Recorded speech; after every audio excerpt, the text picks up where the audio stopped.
Efendim selamlar. Düşmüşler salona hoş geldiniz demek isterdim fakat bugün salonda değiliz. Bugün Yunanistan'ın Kos adasındayız. Bilenleriniz var fakat bilmeyenleriniz için efendim bizim Bodrum'da Kos adasıyla böyle bir iletişimimiz söz konusu. Yani biz gidip geliriz, Koslar Bodrum'a gelip giderler. Kendi aramızda böyle bir komşuluk ilişkisi mevcut. Ve işte efendim bu gidiş gelişlerimizden birinde eşimle birlikte, ki bugün kendisi bana kamerada yardımcı oluyor. Çok teşekkür ediyorum. Güneşin altında, bu sıcakta, yazın ortasında kocasının ıvır zıvır işleriyle uğraşıyor. Teşekkür ediyorum. İşte bu geliş gidişlerimizin birinde hani az sonra videomuzun konu olacak bu heykelin yanından geçerken acaba dedik böyle bir içerik mi denesek? Hem kanala bir renk katmış oluruz hem de mitolojiden bir hikaye serimize farklı bir bakış getirmiş oluruz diye düşünmüştüm. İşte bugün onun denemesini yapacağız. Umarım becerebiliriz. Efendim dilerseniz başlayalım. Tekrar hoş geldiniz. Buyurun birlikteyiz. Efendim şimdi Kos şehir merkezindeyiz. Burası şehir merkezinde çarşının hemen şöyle 1-2 sokak arkası gibi bir alan. Burada güzel bir meydan yapılmış. Meydanın ortasına da bu heykeli koymuşlar. Yine burada bir tarihi kalıntılar öğren yeri var. Siz göremiyorsunuz. Aynı öğren yeri şu arkada devam ediyor. Burada çok güzel bir ağaçlı yol var. Benim yürümeyi sevdiğim. Ve efendim dediğim gibi işte meydanda da böyle bir heykeli koymuşlar. Zaten aslında Kos merkez bu şekilde. Yani antik şehrin kalıntılarıyla efendim modern şehir iç içe geçmiş durumda. Yani nereye geçseniz, bir mahalle, bir bölge nereye geçseniz muhakkak bir öğren yeri, tarihi kalıntılarla karşılaşıyorsunuz. Efendim bu da aslında modern bir heykel. Yani benim bildiğim 5-10 yıl içerisinde, son 5-10 yıl içerisinde buraya yerleştirilmiş bir çalışma. Peki ne anlatıyor efendim? Türkçesiyle Herakles ile Antagoras'ın güreşi yazıyor. Peki nedir bu Herakles'le Antagoras'ın güreşi? Efendim şimdi Herakles'i daha önce konuştuk. Yunan mitolojisine giriş videolarının 1. ya da 2. bölümünde konuşmuştuk. Roma mitolojisindeki ismiyle ve modern çağlarda da daha çok bizim kullandığımız ismiyle Herkül. Şimdi Herakles, Herkül'ün tabii birçok hikayesi vardır. En bilineni biliyorsunuz meşhur Herkül'ün, Herakles'in 12 görevidir. Fakat bunun yanında ara hikayeleri, ara maceraları vardır. Ve yine bununla beraber aslında o genel ana kanona dahil olmayan fakat ara yöresel hikayeler vardır. Yani o yörenin insanların anlata geldiği hikayeler vardır. Aslında bu da evet ana kaynaklarda biraz geçse de daha çok yöresel bir hikaye, Kos'un kendisine ait bir hikaye diyebiliriz. Efendim hikayemiz kısaca şu şekilde, zaten aslında kısa bir hikaye. Herakles bir gün dostlarıyla birlikte bir maceradan dönüş yolunda denizde fırtınaya yakalanır ve gemileri alabora olur ve işte Herakles ve dostları kendilerini zar zor Kos adasına atarlar. Tabii sahilde aç, susuz, perişan bir halde oradan oraya gezinirlerken efendim Herakles çoban Antagoras ve onun sürüleriyle karşılaşır. Kimi kayıtlar efendim Antagoras için o dönemki Kos adasının kralının oğlu Prens Antagoras olarak da geçiyor. Fakat daha çok kabul edilen sıfat onun için çobandır. İşte efendim Antagoras'la karşılaşan Herakles hemen onun yanına gidiyor ve konuşmaya başlıyor. Diyor ki selamun aleyküm kardeşim. Böyle böyle başımızdan bir bela geçti. Perişan haldeyiz. Senden ricamız şudur. Şu sürülerinden bir koçu bize hediye et de kesip yiyelim.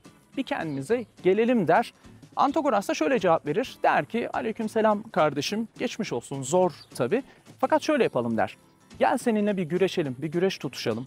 Beni yenersen sürümden istediğini al. Fakat yenilirsen arkadaşlarına beraber defolup gidersiniz bu adadan diye Herakles'e çıkışır. Tabii şimdi Herakles de efendim Yunan mitolojisinin en güçlü kahramanlarından birisi. Yarı tanrı, yarı insan Zeus'un oğlu. Hemen bu teklifi kabul eder ve iki yiğit başlarlar güreşmeye. Efendim Herakles ve Antagoras bu şekilde güreşirlerken tam da o sırada Kos'un yerlilerinden bir genç oradan geçmektedir ve olayı görür. Hemen şehir merkezine koşup Koslulara haber verir. Der ki koşun, yetişin, bizim Antagoras sahilde yabancı bir herifle tekme tokat kavga ediyor der. Ve Koslular da efendim ellerinde taş sopa sahile koştururlar. Tabi Herakles'in de dostları var dedik. Onlar da bakarlar, ne oluyor lan, oradan taş sopa birileri geliyor derler. Ve olaya müdahil olurlar ve bir anda büyük bir kargaşa çıkar. Bizim bu Adana Mahkemesi kapı önü kavgaları gibi ya da Tosun Paşa filminin o absürt kavga sahneleri gibi bir kargaşa meydana gelir. Efendim hikayenin bundan sonrası ilginçtir ki zaten aslında sonuna da geldik. Herakles ilginç bir şekilde bu kargaşanın içinden bir şekilde sıyrılmayı başarır ve kaçıp gider. Denir ki adada Trakyalı bir kadının evine sığınır ve o kadının kıyafetlerini giyip kadın kılığına girer ve o şekilde saklanır.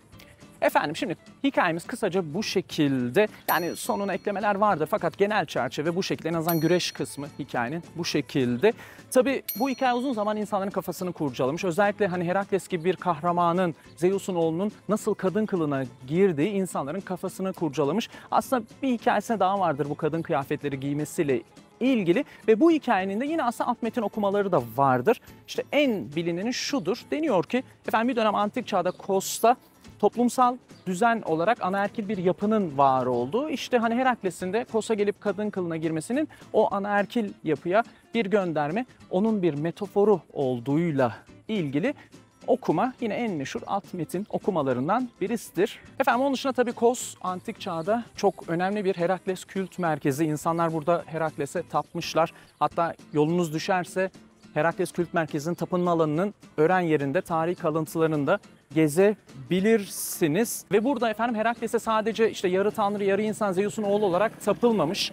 Aynı zamanda Herakles'e ilginç bir şekilde Kos Adası'nda insanlar evlilik tanrısı olarak da tapmışlar.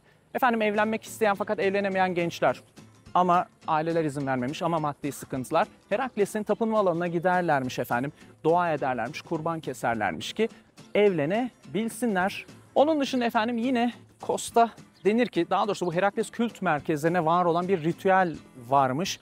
Efendim gün batımlarında yarı insan Herakles için küçükbaş hayvan ve gün doğumlarında ise yarı tanrı Herakles için de büyükbaş hayvan kurban edilirmiş. Ve efendim yine bir gelenekten bahsedelim Kos Adası'nda. Deniyor ki bir dönem Kos Adası'nda düğün törenlerine damatlar ya kadın kıyafetleri giyerlermiş efendim ya da en azından bir kadın aksesuarı takarlarmış. Taç olur, toka olur, bir şey olur. İşte bunun da hem evlilik tanrısı Herakles'e hem de Herakles'in adaya gelip o kadın kıyafetleri giymesine bir gönderme, bir saygı duruşu olduğu söyleniyor. Ve efendim kapatmadan heykele bir bakış atacak olursak burada iki figür görüyoruz. Bu figürler biraz bodur olmuşlar. Tabii ki eleştirmiyorum. Yani sanatçının stilidir, onun dilidir. Fakat biraz Tolkien'in efendim hobbitlerine benziyor bu arkadaşlar. Peki hangisi Herakles, hangisi Antagoras? Nereden anlıyoruz? Şuradan anlıyoruz. Herakles'in kıyafetinden anlıyoruz efendim. Şimdi ileride mitolojiden bir hikaye serisinde bunları anlatacağız. Kısaca Herakles bir macerasında meşhur bir aslanı öldürür. Onun derisini üzer ve postunu kendisine kıyafet yapar.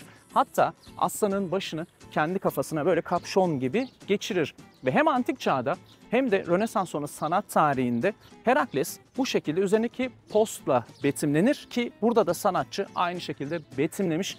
Buradan da soldaki figürün Herakles olduğunu anlıyoruz. Diğer bir gösterge ise efendim şuradaki sopa.